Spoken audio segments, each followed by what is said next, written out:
dama yàgg wax que ni su ma defoon politique su ma nekkoon président xam nga ñun ñëpp day nekk benn moment nga ne su ma nekkoon président dinaa dindi lii dinaa dindi man dama mës a nekk nit boo xam ne moi musuma comprendre affaire picc yi li may njëkk a def mooy honnêtement si y a une décision boo xam ne man dama ko applaudir à 1000% mooy décision bi ministre de l'intérieur jël man dama ci ànd à 1000% parce que aussi wéy am na yu yàgg ci réew mi am na yoo xam ne peut-être bi ñu juddoo sax fi lañ ko fekk mais ñun ñëpp aussi war nañu am suñu xalaat ci mbir yoo xam ne peut-être que am na ay sensibilité yoo xam ne daf ñu koy def man daf ma mës a naqari te je le revendique dama ne woon su ma nekkoon président ci mesures yi may njëkk a jël si lay bokk man mënuma comprendre yi nga picc yi dañoo am importance ci suñu écosystème àddina lu nekk lu yàlla créé rek am na rôle bu mu joué am na mala yoo xam ne dañ ko teg ci suñu disposition am na yoo xam ne dafa am liggéey boo xam ne moo tax ñuy nekk moo tax environnement bi gàncax geeg lépp di taxaw mënuma comprendre man ñu jël ay picc yoo xam ne juddooguñu presque ñu jàpp leen dugal leen ci ay cage jox ko nit mu jox ko ci cage di wër Sénégal di ko jaay benn waay soi-disant que man Bouba man le principe dama koy je vais être clair ci li ma xalaat mooy que man ma ñëw fekk malal di jaay picc ma ne ko malal da ngay jaay picc ma ne ko libéral ma 5 mooy que picc bi boo amoon bàkkaar sax da ko yóbbaale c'est comme si sama ay bàkkaar lay transféré ki jàpp picc bi parce que yow yaa dem jàpp ko fay ma bàyyi leen non c'est aussi simple que ça damay dem jàpp ay picc yoo xam ne dañuy doog a juddu ma ñëw ne la malal nga ne waaw ma ne la fay ma bàyyi leen c'est de la corruption man tam ma fay la nga bàyyi leen au nom de quoi loolu est-ce que loolu diine la est-ce que loolu lan c'est-à-dire que lan lañ ci jublu su ma réfléchir un peu si principe boobu du ma ko comprendre musuma ko comprendre donc man je le revendique pour man loolu dafa nekk benn loo xam ne baaxul sax mala yi dañ leen war a yërëm fas bi ngay jàpp sax yan ko loo xam ne ay briques la ay béton ba mënatul dox nga jël sa yar di xool ci waay yàlla yi di ko dóor muy dem ça c'est difficile xam nga te yërmande boobu réew mi boo fi ñëwee nekk jóge étranger sax nga gis loolu tu te poses cette question mu sa dem benn restaurant yàgg na ça fait quelques années may ñëw benn booy dugg si kii bi di jaay picc man damay xuloo gars yi jaay picc chaque jour dama ne boo ñëwee ma ne ko bul ma ko jaay parce que ça m'énerve je le dis benn tubaab di ànd ak benn jëkkëram sénégalais mu ne ko lii lan la waa ji di ko jéem elle n'a pas compris laissons les picc là ñu naaw loolu man je pense que c'est une décision boo xam ne responsable et boo xam ne dañ ko waroon jël depuis bu yàgg picc yi jàpp ñu leen pour ñu leen def ci ay kaaf pour ñu naan soi-disant ñaan ci tufli mu dem boo leen jàppee ci kaaf bi def leen fa 2 jours wala 3 jours déjà bu ñu génnee tuuti rek dañuy sonn am na yoo xam ne lott nañu bu ñu naawee tuuti sax dañuy dee mais il faut quand même qu'on est en 2026 am na ay affaires yoo xam ne il faut ñu revoir ko humainement et qu'on m'explique un peu ce principe de ma jàpp nga fay ma bàyyi je ne le comprends pas est-ce que c'est un principe boo xam ne religion bi moo ko toléré moo ko digle wala ay mbiru n'importe quoi la et moi je tiens à ce que loolu ñu leeral ko quoi ñu xam lan moo tax une personne réfléchie benn père de famille génn këram fekk ñu jàpp ay picc nga ñëw génn benn 1000 jox ma ci 5 picc yi boo leen bàyyee nii la ñuy def am na yoo xam ne dañuy dem takk dee du ñu mën a kii mais c'est pas normal am na ay décisions yoo xam ne il faut état di ko nangu c'est pas un principe de ne alkaati yi seen rôle c'est pas de jàpp ay picc di leen libérer quand tu interdis quelque chose tu l'interdis mu jeex y a des décisions courageuses à prendre ku nekk jël si kii bu ñu dem sur les émotions mais je pense que loolu lu am solo la te beneen bi leer virgule bu ma kii nañu dindi bracelet Badara Gadiaga bi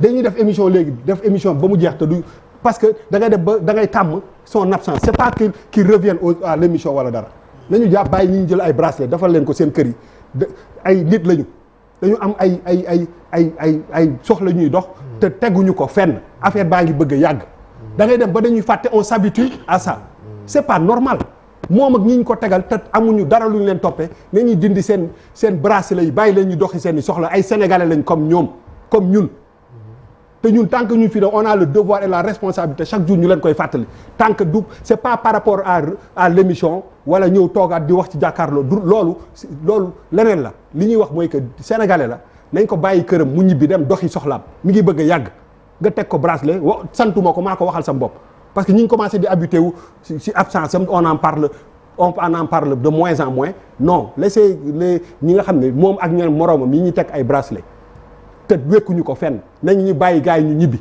injustice baaxul jaay doole baaxul dindi leen bracelet Badara Gadiaga bi bàyyi ko mu dem doxi soxlaam dañu am ak moom wóllëre yàgg toog ak moom fii ça me fait mal et ngay continuer mu mel ni habitude la pourquoi kuñ ko fi defoon du la neex nga war a doxi say soxla ñu teg la bracelet nga ne lu ma def te xamuloo ko ñii nekk ci nguur gi injustice dafa am na ñu bëri ñu yaakaar noonu dafa dal seen kaw ba nit ñi taxaw seen temm pour que injustice boobu ñu teggu ñoom ñoo war a njëkk nekk ñoo xam ne ñooy wane la kii mi ngi bëgg a yàgg ça devient une habitude on est dans un pays où la parole elle est libre laissons les gens exprimer seen ay avis ak seen ay xalaat sans pour autant ñu leen di géng di leen teg ay lu leen neexul loolu dafa jot nañu bàyyi Badara Gadiaga ak ñu mel ni moom ñu teg ay bracelet ñu bàyyi la ñu ñibbi seen kër yi loolu mooy waxi dëgg.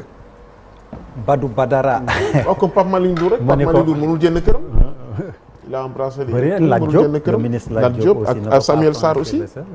Samuel Sarr aussi. bëri na ñu nekk ci kii boobu Badara bu mu koy nuyu moom man ba Kébémer laay dem. teg nuyoo bi ci loxo Yaay Awa Diop Yaay Awa Guèye maa ngi jéggalu oui. maanaam picc yi am na lu ci bëgg a wax. picc yi waaw. waaw ndax xam nga université dañ fay lu ñuy wax recherche mooy gëstu ñun li ñuy wax jàngale moom ñëpp xam nañ ko mais recherche mooy togg xam-xam et soo demee ENSA bu Thiès université Gaston Berger ak sama université man mii dama ci liggéey. dañuy liggéey ci affaire yooyu mooy li ñuy wax dynamique des populations ba am na picc yoo xam ne ni dañuy jugee Europe du Nord su sedd bi méttee ñëw ba Juuj wàcc traversé Saradio ba Juuj ñëw su mars jotee ñu delluwaat mois de mars ñu delluwaat Europe. léegi ñun dañuy liggéey ci loolu. léegi lan laa moo tax ma bëgg nit ñi xam ne affaire la boo xam ne bu compliqué la. dama bëgg askan wi comprendre benn affaire Bouba wax na sax l'essentiel mais yaakaar naa ne ñi nga xam ne ñooy jàpp picc yi di leen libérer leen libérer lu baax lañ ci jublu yaakaar nañ ne suñ leen libérer picc yooyu loolu moo leen di gënal non parce que picc soo ko jëlee Kédougou moom fa famille parce que ay dañuy famille comme ñun mu jóge Kédougou nga andi ko Dakar jaay ko fi nga libéré ko il est très probable que du gudd fan parce que amatul repère parce que ñoom dañu am ay repère fu ñu nekk lañu fa am repère nga jëlee ko Kédougou dama joxe exemple rek nga joxe ko Kédougou jëlee ko Kédougou andi ko Dakar jaay ko fi ki ko libéré laay waxal man ki ko libéré yaakaar ne mi ngi def lu baax la muy def gënul ci picc bi yaakaar na sax bàyyi ko ci kaaf boobu mu nekkoon moo gën ci moom parce que génnee du gudd fan parce que xamul fu muy teg tànkam xamul fu muy lekkee et cetera donc loolu laa ci bëggoon yokk daal parce que bu wax na l'essentiel mais laa bëggoon yokk ci affaire pour ñu xam ne daal c'est pas aussi simple que ça. Malal waa der waaw Bouba mu ngi def plaidoyer si picc yi mais nag ñun dañu yàgg ak picc am nañ fi Tali Diallo picc y a même quelqu'un qui s'appelle Diallo picc donc jaaykatu picc yi du ñu ay grossistes c'est des revendeurs c'est pas eux qui capturent les oiseaux là dañ koy jënd ci ay grossistes di ko jaayaat mais suñ société wax nga ko suñ société avec la superstition suñ société avec les croyances et cetera man sama maam bu jigéen mu ngi tuddoon Fondu Caam Fondu sama yaay Aysata Fondu mooy pitax sama yaay mu ngi tudd Aysata Fondu maanaam Aysata doomu Fondu sama maam mu ngi tudd Hurayba Fondu lañ ko tudde woon d'ailleurs sax Kër Racine loolu lañ ci bind Kër Racine noonu la tuddee village bi fi mu dëkk pour un peu un souvenir à ma grand-mère bu njëkk bu ñuy liggéey nit pour naawtal ko mu dem ci picc lañ koy def donc aussi suñu société yi la ñu war a interroger waat suñu relation avec la nature notre relation avec la nature loolu ay affaire la yu jara bàyyi xel man doon naa rëbb picc temps booy mais musuma jàpp picc yàgg naa rëbb doon naa ànd ak sam benn copain Jean-Pierre mu ngi Espagne léegi dañ doon rëbbi fi laa woo Géejawaay yi mais musuñ jàpp. laay taala sam petit frère moom am naa petit frère buy yar ay picc donc xam naa picc donc mënuma c'est pas que je suis pas d'accord avec Bouba lu baax la parce que effectivement il faut qu'on règle cette question mais le problème mooy nous prenons beaucoup de mesures mais on peine dans leur application. Les enfants de la rue, combien de lois ont été votées ici? Mais dans leur application, rien. Boo génnee fii léegi boo paree jàkkaarloo taxaw fii ci rond-point Almadies, tu vois plus de 30 enfants gambadés sous les yeux des gendarmes, sous les yeux de la police.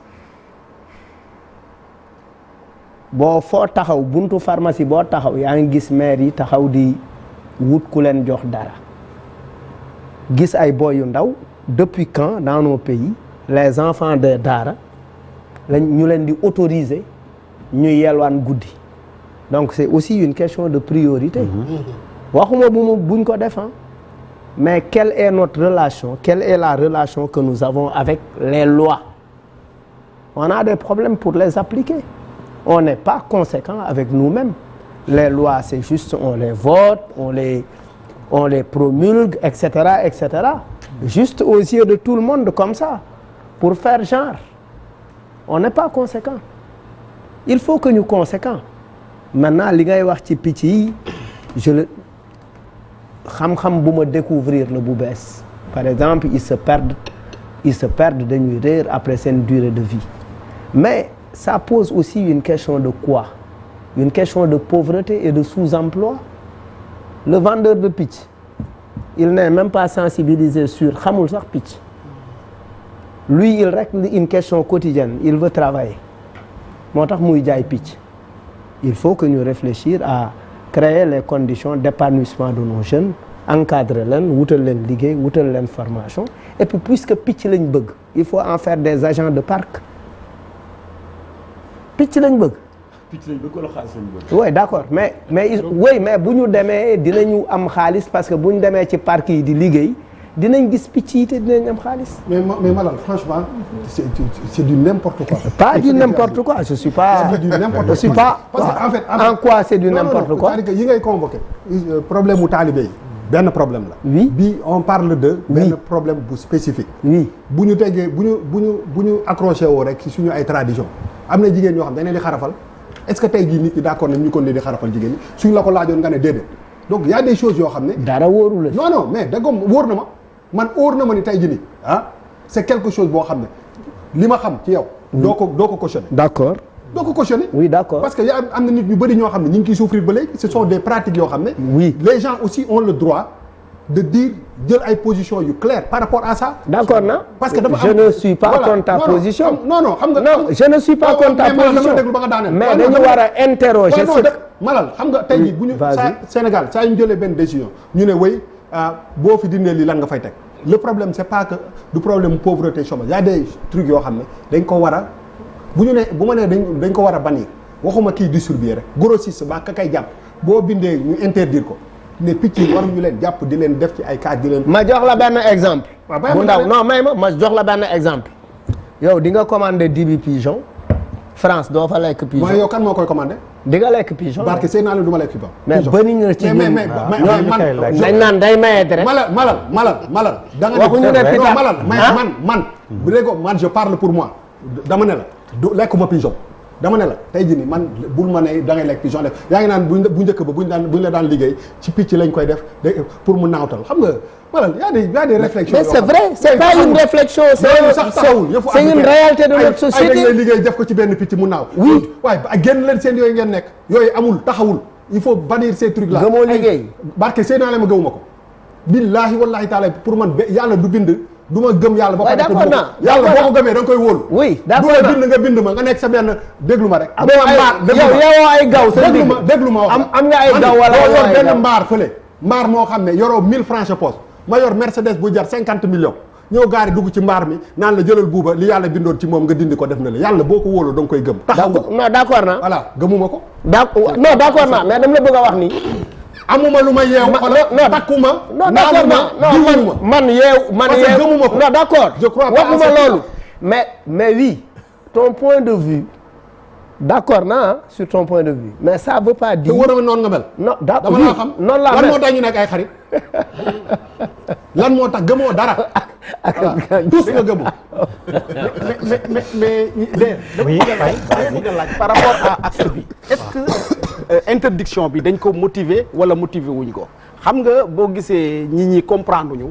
c'est parce que peut-être l'interdiction n'a pas été motivée. nañ ko ci fas yi. c'est dans le cadre de la maltraitance des animaux. waaw donc dañ ko def pour protéger. oui c'est ça. pour protéger voilà espèces yi voilà waaw donc c'est dans ce cadre. am na solo.